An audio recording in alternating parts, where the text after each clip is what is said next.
Olá, sejam muito bem-vindos novamente a este canal.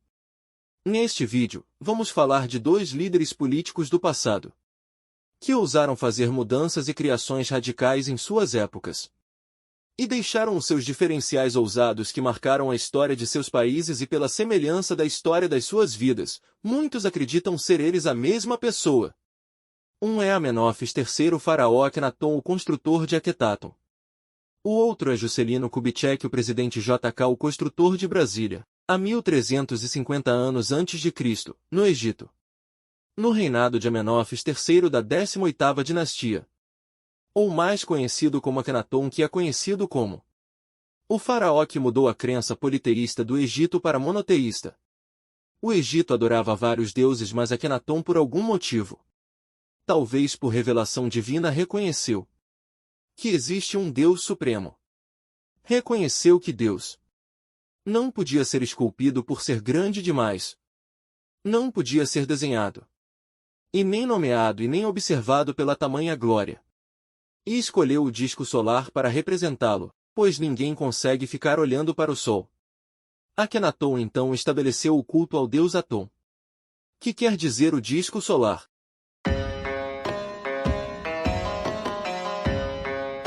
Akenaton resolve mudar a capital do Egito.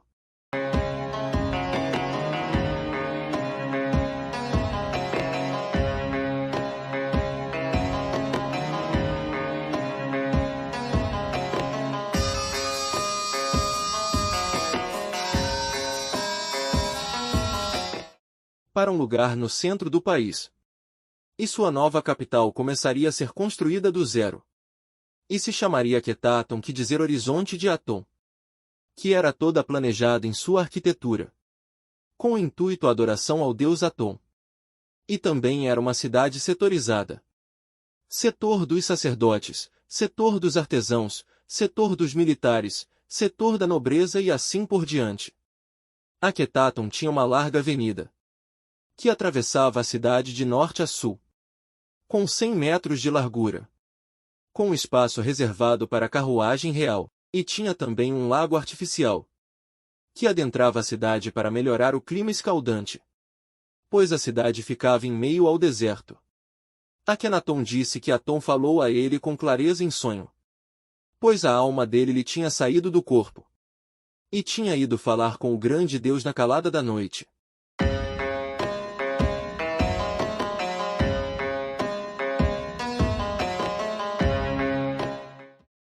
Ele me disse para construir uma grande cidade no Médio Egito, no centro das duas terras.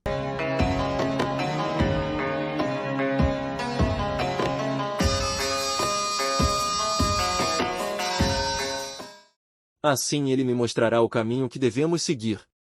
Assim deve ser feito para que não haja mais sofrimento e conflito em nosso país, e a construirei a oeste, onde nasce o sol, na localidade onde Aton cercou de montanhas a seu gosto. E no centro da cidade havia um templo, que permitia a luz do sol entrar em todo o tempo, que o sol estivesse no céu. E os setores eram bastante amplos entre si, para que a glória de Aton pudesse iluminar toda a cidade.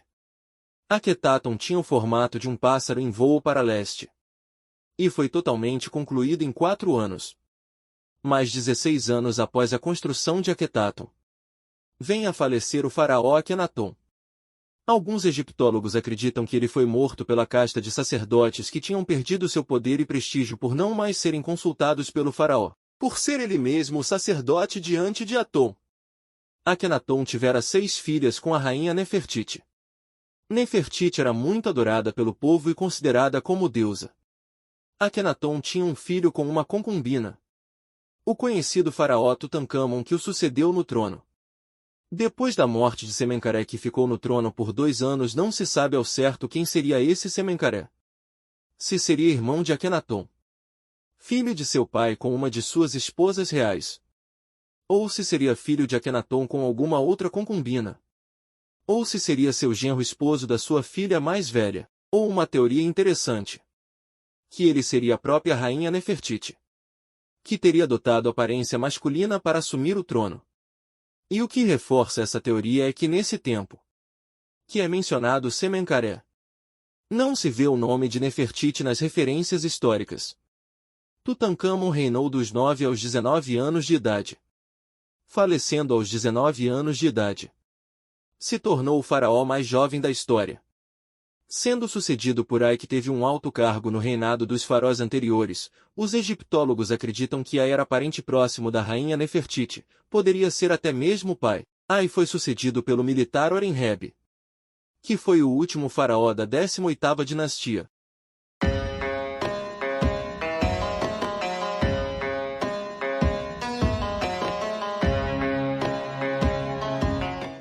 Já no século XVIII aqui no Brasil, quando se descobriu as riquezas da nossa terra, o Marquês de Pombal, que era o primeiro-ministro de Portugal, sugeriu que a capital do Brasil deveria se mudar para o interior do país. No século seguinte, pelos anos de 1820, José Bonifácio volta a sugerir a criação da capital no interior do Brasil, já com o nome de Brasília. Após a proclamação da República no ano de 1892, o presidente Floriano Peixoto mandou a Comissão Exploradora do Planalto Central demarcar o perímetro da nova capital, que era de 14.400 km², comissão esta que foi liderada por Luiz Cruz, um astrônomo geodesista belga que tinha uma equipe completa de cientistas e pesquisadores, geólogos, geógrafos, botânicos, naturalistas, engenheiros, médicos e etc.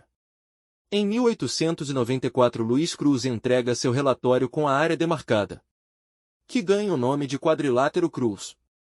Em comemoração ao centenário da independência, no dia 7 de setembro de 1922, o presidente Epitácio Pessoa assenta a pedra fundamental da futura capital do país. 11 anos depois, em 1933, no governo de Getúlio Vargas, depois da Revolução Constitucionalista, o então pouco conhecido Benedito Valadares, que tinha sido nomeado interventor e governador de Minas Gerais pelo presidente, chama para ser chefe da Casa Civil o médico-militar Juscelino Kubitschek, que a partir daí ingressa na política. Em 1934, Juscelino foi eleito deputado federal. Em 1940 foi nomeado prefeito de Belo Horizonte por Benedito Valadares, construiu o Complexo da Pampulha, entre outras. No ano de 1946 já era deputado federal por Minas Gerais. De janeiro de 1951 em diante, Juscelino foi governador de Minas Gerais e criou a CEMIG e construiu 5 usinas para a produção de energia elétrica, indústrias e estradas. Assumiu a presidência da República em 31 de janeiro de 1956. Assumindo a presidência, Juscelino imediatamente pôs as mãos à obra, pois não podia perder um minuto sequer, pois em um comício em Jataí, em Goiás, havia dito que cumpriria o que está previsto no artigo 4º das disposições transitórias da Constituição, que era mudar a capital para o interior do país. Pois foi confrontado pelo inspetor de seguros mais conhecido como Toniquinho, o Antônio Soares Neto. Assumindo o compromisso de construir a nossa capital no Planalto Central, disse: "O Brasil caminhará 50 anos em 5 de governo." Assim lança o slogan da sua campanha. Juscelino já nomeia o engenheiro civil Israel Pinheiro como presidente da Companhia Urbanizadora da nova capital, Novacap. O fundador da Colônia Agrícola Nacional de Goiás, que se tornou um dos diretores da Novacap, conhecido como o Gigante do Oeste, capitão desbravador, Bernardo Saião, o qual Juscelino lhe encarrega a construção do trecho norte da Transbrasiliana, a Belém-Brasília. Essa rodovia foi a primeira a criar a conexão por terra entre a Amazônia e o resto do país, a BR-010.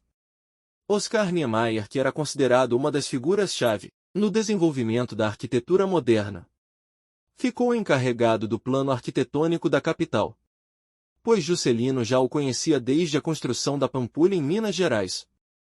O Plano Urbanístico de Brasília, ou o Plano Piloto, ficou por conta do arquiteto e urbanista Lúcio Costa, conhecido por realizar o projeto do Ministério da Educação e Saúde, Palácio Gustavo Capadema, Castelo de Itaipava, Parque Hotel São Clemente e outros, que não ficou muito satisfeito ao comparar em seu plano urbanístico com um avião, o qual ele mesmo comparava a uma borboleta. Em 3 de maio de 1957, foi rezada a primeira missa no Planalto Central, pelo cardeal arcebispo de São Paulo Dom Carlos Carmelo de Vasconcelos Mota, que em seu discurso disse palavras proféticas: "A construção de Brasília é o trampolim para a conquista da Amazônia."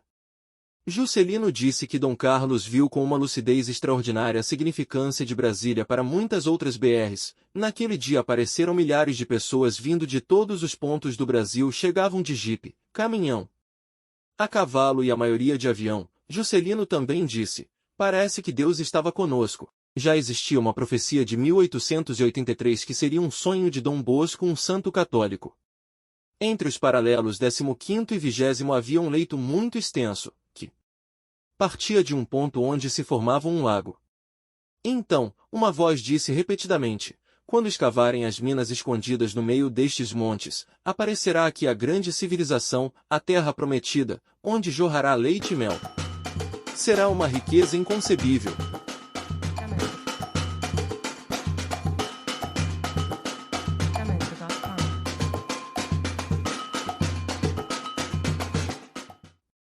O arquiteto Gladson da Rocha, encarregado do projeto do prédio Central Energética de Brasília, disse que ao fazer o esboço não achou um bom resultado, preferiu fazer uma pré-maquete, então viu que se tratava de uma pirâmide, e não tinha pensado em pirâmide muito menos escalonada, idêntica e com as mesmas proporções à de Saqqara. Foi algo espontâneo que veio naturalmente, e até mesmo o estacionamento do prédio com o formato do pássaro Isis.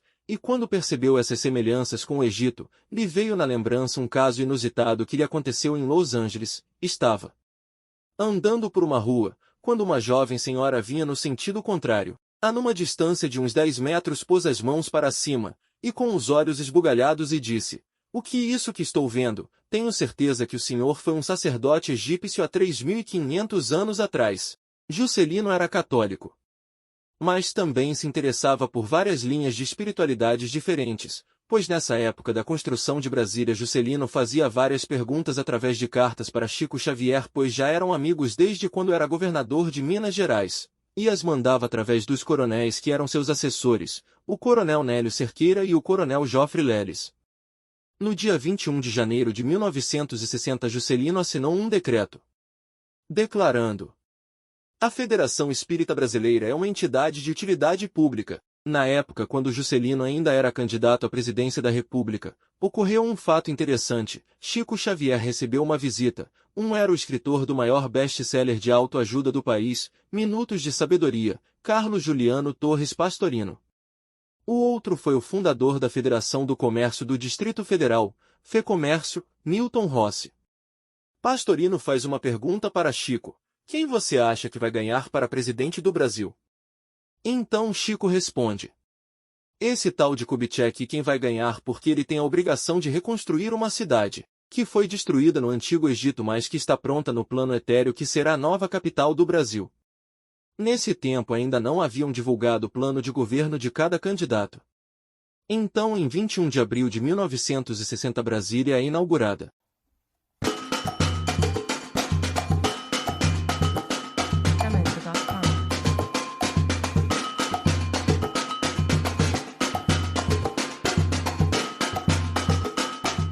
Akhenaton e JK concluíram seus projetos de maneira impressionante. Suas cidades foram construídas em 4 anos. As duas tinham lagos artificiais, e como a cidade de Akhetaton. Brasília tem uma larga avenida de 100 metros de largura, e uma faixa exclusiva para o presidente em sua avenida principal. E o formato de Brasília também é como um pássaro voando para o leste, exatamente como a cidade egípcia com suas asas norte e sul. A Catedral de Brasília também tinha vitrais transparentes até o teto, para que a luz solar pudesse atravessar e iluminar todo o ambiente, como era no Templo de Akhetaton. Brasília, na arquitetura dos seus prédios principais, relembra o Antigo Egito. Até onde está os restos mortais de JK se compara a uma mastaba, onde eram sepultados os faraós. A morte de Juscelino, como a de Akhenaton, foi 16 anos após a construção da cidade que construíra, e também muito suspeita, pois JK tinha se integrado a um grupo político de oposição ao regime militar, chamado Frente Ampla. Sua esposa, a primeira-dama de Brasília, Sarah Kubitschek, como a rainha Nefertiti, era muito amada pelo povo, por suas obras sociais, e foi a fundadora da Organização das Pioneiras Sociais, e também é considerada até os dias atuais a Dama da Elegância, e com muitas homenagens, o Bambolê Dona Sara, o Parque Dona Sara Kubitschek, e a Rede Sara de Hospitais, e sua filha Márcia Kubitschek, seguiu carreira política como filho de Akhenaton. o famoso faraó Tutancâmon. Márcia foi deputada constituinte do Distrito Federal em 1987 e vice-governadora do Distrito Federal em 1991. Akhetaton foi destruída por aqueles que odiavam o faraó Akhenaton, por ser monoteísta e honrar Aton com seu poder político, mas Brasília fisicamente continua de pé, mas moralmente destruída, por ser palco de um show de corrupções que trazem vários tipos de sofrimento ao povo brasileiro. O povo brasileiro tem uma energia de se transformar e se adaptar a toda essa adversidade. O Brasil é o celeiro do mundo. É a pátria do Evangelho e Brasília é a capital do terceiro milênio. De todo que crê que estamos entrando em um novo tempo de fraternidade e espiritualidade, a nossa transcendência. Obrigado por assistir esse vídeo, fiquem na paz do Criador e tchau.